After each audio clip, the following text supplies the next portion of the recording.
तो हेलो मित्रों, the eight son are you kidding me के एपिसोड 2 के साथ मैं आ चुका हूँ। एपिसोड की शुरुआत में हमें वेल के घर को दिखाया जाता है जहाँ पे उसे चाय के नाम पे पानी दिया जाता है और अगले सीन में वो जंगल में रेनफोल्ड के साथ चाय पी रहा होता है। रेनफोल्ड उसे बोलता है कि मैं तुम्हें अपनी पावर्स यानी अपना मैजिक देना चाहता हूँ। तो वेल बोलता है क्या सच में आप मुझे अपना मैजिक है वो सिखाओगे? रेनफोल्ड हाँ करता है। तो वो बोलता है कि मगर क्यों, मेरे पास तो पैसे भी नहीं आपको देने के लिए। अभी रेनफोल्ड खड़ा होता है और अपने पास एक मैजिक से स्टिक मंगाता है और वो बोलता है मुझे पैसे नहीं चाहिए, मुझे चाहिए एक डिसाइबल यानी एक स्टूडेंट। वेल भी होता है उससे इम्प्रेस होकर वो बोलता है कि अच्छा ठीक है, आप मुझे मैजिक सिखाइए, मैं मैजिक सीखने के लिए कुछ भी करूंगा, प्लीज मास्टर। तो जो हमारा रेनफोल्ड होता है वो बोलता है कि अच्छा ठीक है, कल से मैं तुम्हारी प्रैक्टिस है वो शुरू करूंगा, बट सबसे पहले तुम्हें मुझे एक प्रॉमिस देना होगा कि मैं तुम्हें प्रैक्टिस करवा रहा हूँ मैजिक की और तुम कर रहे हो, ये बात तुम किसी को भी है वो नहीं बताओगे। तो वेल बोलता है आखिरकार क्यों? वो बताता है अगर लोगों को पता चला तो वो तुम्हें डायरेक्टली एक नया लॉर्ड है वो बना देंगे। तो वो बोलता है कि मगर क्यों, मैं तो 8th सन हूँ, है ना। जो रेनफोल्ड होता है उसे बताने लगता है कि मैजिशियन है वो इस वर्ल्ड में काफी ज्यादा पावर है वो ओन करते हैं नॉर्मल बंदों से। लोगों को पता चला कि तुम मैजिक यूज कर सकते हो, वो तुम्हें आंख बंद करके नया लॉर्ड है वो बना देंगे। और हाँ, इसका सीधा असर तुम्हारे चाइल्डहुड पे वो बढ़ेगा क्योंकि तुम 5 साल के बच्चे ही तो हो। अब जो हमारा जो रेनफोल्ड होता है वो सबसे पहले उससे जो माना मैचिंग कैपेसिटी है वो सिखाता है। हालांकि उसे अभी तक समझ नहीं आया होता है। तो जो रेनफोल्ड होता है वो बताता है कि अंदर है वो कंपैरिजन होता है कि किस बंदे के अंदर कितना माना है वो ज्यादा है।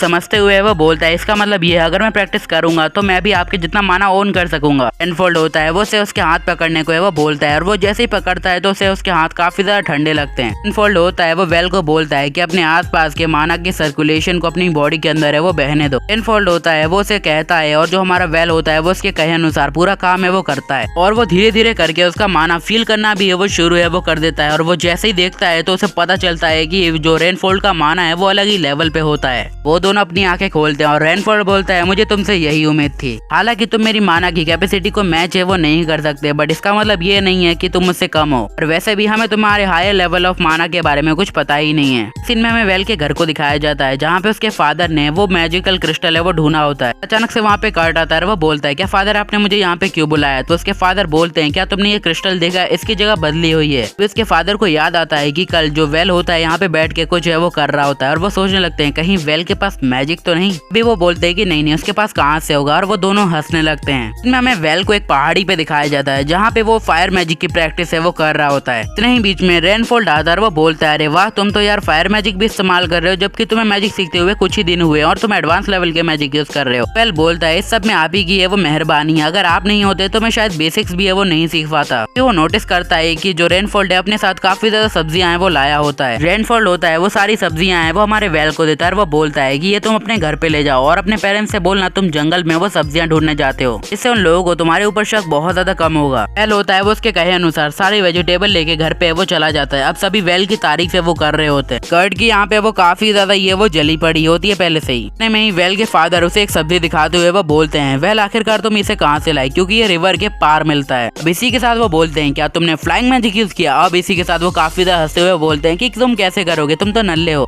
फिर अगला सीन शिफ्ट होता है। रेनफोल्ड होता है वो हमारे वेल को सिखा रहा होता है वो कैसे हवा को है वो देख के वो बता सकता है कि आखिरकार क्या चल रहा है। वो हवा में होने वाले वाइब्रेशन से पता लगा सकता है कि आखिरकार उसके सामने क्या ऑब्जेक्ट आ रहा है। अब जो हमारा वेल होता है वो उसके कहे अनुसार प्रैक्टिस है वो कर रहा होता है और कुछ ही देर में उसे बहुत ज्यादा बढ़िया रिजल्ट है वो मिल जाता है। वो अपने सामने एक बर्ड को सेंस है वो करता है और वो एक पत्थर फेंक के नीचे है वो मारता है और अपने मैजिक की मदद से उस पत्थर को डायरेक्शन प्रोवाइड करता है। वो पत्थर होता है वो सीधा जाके उस चिड़िया को है वो लग जाता है। अगले सीन में वो दोनों होते हैं उसी चिड़िया को रोस्ट करके वो खा रहे होते हैं। वेल होता है वो उसके ऊपर वसाबी लगा के खा रहा होता है। तो रेनफोल्ड होता है वो बोलता है असल में ये क्या है? तो वो बोलने लगता है ये वसाबी आपको भी ट्राई करना चाहिए। और रेनफोल्ड जैसे ही उसे लगाता है उसे काफी ज्यादा ये वो पसंद है वो आता है। रेनफोल्ड होता है वो वेल से बोलने लगता है मैं तुम्हें एक बात कहना चाहता हूँ, तुम्हें जंगलों के ज्यादा अंदर है वो नहीं जाना चाहिए। तो वेल बोलता है मगर क्यों? तो वो बताने लगता है क्योंकि जंगलों में काफी ज्यादा खतरनाक मॉन्स्टर्स भी है वो रहते हैं जो कि नॉर्मल ह्यूमन से काफी ज्यादा ये वो पावरफुल है और खतरनाक होते हैं। हालांकि मैं मानता हूँ जंगल हर चीज का है वो भंडार होता है और कोई भी बंदा वहाँ पे जाके अमीर है वो बन सकता है, बट हाँ आज तक जो वहाँ पे गया है वो जिंदा तो आया ही नहीं है। अगले सीन में जो हमारा वेल होता है वो जो रेनफोल्ड को बता रहा होता है कि लगता है उसके ब्रदर कर्ट को उस पे शक है वो हो गया है कि वो आजकल उसका पीछा करना है वो शुरू है वो कर दिया होता है। तो रेनफोल्ड बताता है कि लगता है उसे तुम्हारी मैजिक के बारे में शक है वो हो गया है। रेनफोल्ड बताने लगता है कि उसे अपनी गद्दी खोने का काफी ज्यादा ये वो डर लग रहा है। वेल बताता है कि मुझे वैसे भी लॉर्ड है वो नहीं बनना है, ये तो काफी ज्यादा ये वो खराब बात है वो होती है, मुझे मजा भी नहीं आता और आलस भी आता है। अपने ही भाई के साथ दुश्मनी लेके मैं करूंगा भी क्या? रेनफोल्ड बोलता है इसका मतलब तुम दूसरे की खुशी के लिए अपनी खुशी जाया करना चाहते हो। बढ़िया है यार। वेल बोलता है कि इसका मतलब ये है कि मुझे पता ही नहीं है कि आगे मुझे करना क्या है। रेनफॉल उसे सजेस्ट करता है कि तुम्हें एडवेंचरिंग है वो करना चाहिए, जिससे तुम अपने आसपास के नज़ारे, वातावरण और सारे समा को है वो जान पाओगे। और वेल हाँ, उसे ये आइडिया है वो काफी ज्यादा ही है वो पसंद है, वो आ जाता है। अचानक से रेनफॉल होता है उसके हाथ से बहुत ज्यादा ही डार्क ऑरा है वो रिलीज है वो होने लगता है। वो खुद यहाँ पे काफी ज्यादा ही है वो डर चुका होता है। अगले सीन में वेल होता है वो अपने घर पे पहुंचता है और सभी को बताता है कि वो एक एडवेंचरर है वो बनना चाहता है। स्पेशली यहाँ पे कर्ट काफी ज्यादा ही है वो खुश होता है। तभी जो उसकी मॉम होती है वो बोलती है अगर तुम्हें एक एडवेंचरर बनना है तो तुम्हें एडवेंचरर अकेडमी में वो जाना होगा। वेल बताता है कि मैं जैसे ही 12 साल का हो जाऊंगा तब मैं वहाँ के लिए निकल जाऊंगा। उसकी भाभी बोलती है मगर वो तो जो स्कूल है या फिर कहीं जो अकेडमी है वो 2 माउंटेन पार है।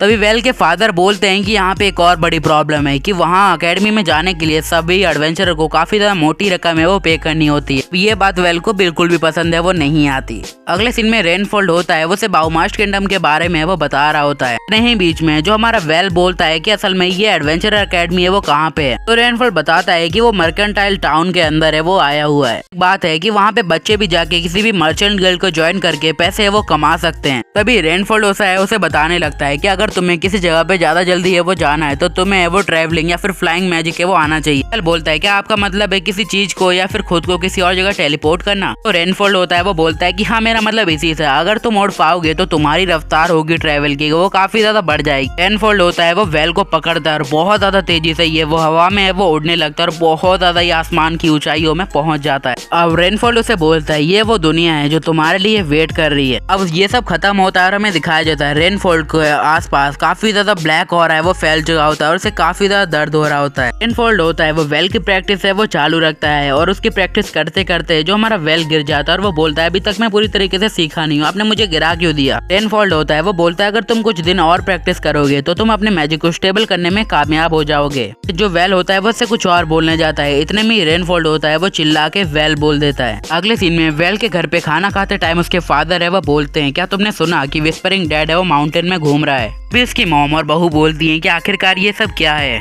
तो वेल के फादर बताते हैं ये किसी तरह की कॉग्निटिव पावर है वो होती है। हालांकि मुझे भी इस बारे में कुछ है वो पता नहीं है, बट मैंने जहाँ तक सुना है कि अचानक से उन लोगों की बॉडी से वो बहुत ज्यादा ठंडी होने लगती है। धीरे धीरे करके वो काफी ज्यादा हिंसक भी है वो होने लगते हैं। ये बात सुन के वेल है वो काफी ज्यादा ये वो डर जाता है। इतने में उसके फादर बोलते हैं और कुछ ही दिन में वो उनकी बॉडी होती है वो एक ज़ॉम्बी की तरह वो बन जाती है। तो अपने सामने आने वाले हर एक जीव को है वो खाना शुरू करते हैं। वेल होता है वो काफी ज्यादा डर गया होता है। इसी के साथ वो जंगल के अंदर है वो भाग जाता है और वो उड़ते उड़ते बैलेंस नहीं बना पाता और गिर जाता है। और वो बोलता है मास्टर आप कहाँ पे हो। अभी रेनफॉल वहाँ पे आता है। वो बोलता है कि इस टाइम पे तुम यहाँ पे क्या कर रहे हो। वेल बोलता है कि आप यहाँ पे क्या कर रहे हो, इस माउंटेन पे एक विस्परिंग डैड है वो घूम रहा है, आपको मेरे साथ है वो चलना चाहिए। रेनफॉल उसके साथ नहीं चल रहा होता है तो वो बोलता है कि आप मेरे साथ है वो चलिए, आपकी जान को खतरा हो सकता है। रेनफॉल होता है वो बोलता है कि अच्छा तो तुम्हें पता चल ही गया, और इसी के साथ बताता है कि मैं ही हूँ विस्परिंग डैड हूँ। वेल रोते हुए बोलता है कि आप वो नहीं हो, आप अभी भी ये वो जिंदा हो। रेनफॉल बताने लगता है कि असल में ये 5 साल पहले शुरू हुआ था जब ड्यूक का बेटा है वो काफी ज्यादा ये वो बीमार है वो पड़ गया था।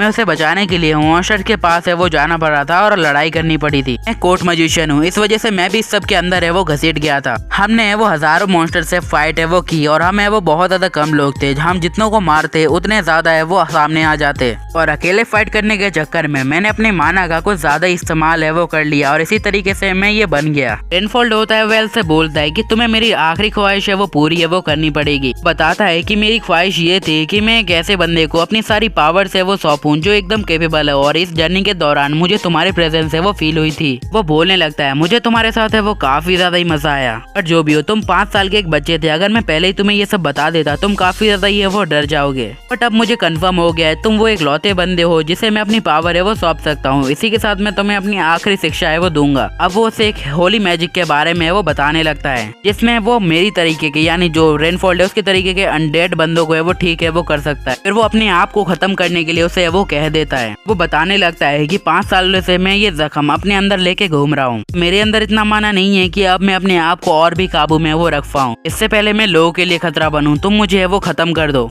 अब रेनफॉल के कहे अनुसार वेल होता है वो अपनी पावर्स का इस्तेमाल है वो करने लगता है और रेनफॉल से काफी ज्यादा माना है वो रिलीज होता है। रेनफॉल होता है वो वेल को फोकस करने को कहता है। वेल बोलता है कि मैं आपको खत्म है वो नहीं करना चाहता, तो रेनफॉल बोलता है कि याद रखना मैंने जो सिखाया तुम्हें, मैं तुम्हारे साथ जितने वक्त तक रहा वो तुम हमेशा याद रखोगे। वेल को अपने मास्टर के साथ बिताए सारे पल है वो याद आने लगते हैं। अब वो हमारे वेल का पूरा नाम, जो कि मैं वेंडलिन ही बोलूंगा, वो बोलता है, वेंडलिन अब अपने मास्टर को मुक्ति दो। वेल होता है वो रेनफोल्ड को थैंक यू बोलता है, जो कि आज तक उसने उसे खुशी दी इसलिए। वेल होता है वो अपने मास्टर को बोलता है, अब मैं आपको आजाद करने जा रहा हूँ। रेनफोल्ड होता है वो अपने आखिरी वक्तों में बोलता है, एक ऐसा मैजिक जो मैं हमेशा से फील करना चाहता था। तुम सच में वही हो जिसकी तलाश में मैंने अपने 30 साल बिगाड़ दिए। पेंडिंग में वो उससे बोलता है, ये तो तुम्हारी लाइफ की शुरुआत है, तो हमेशा इज्जत से जीना। रेनफोल्ड वहाँ से गायब हो जाता है। अब वेल होता है वो बहुत ज्यादा सैड होके रोने लगता है। अब अपने आखिरी वक्तों में जाते टाइम है वो बोलता है, शायद हम फिर से 100 सालों बाद मिलेंगे, शायद।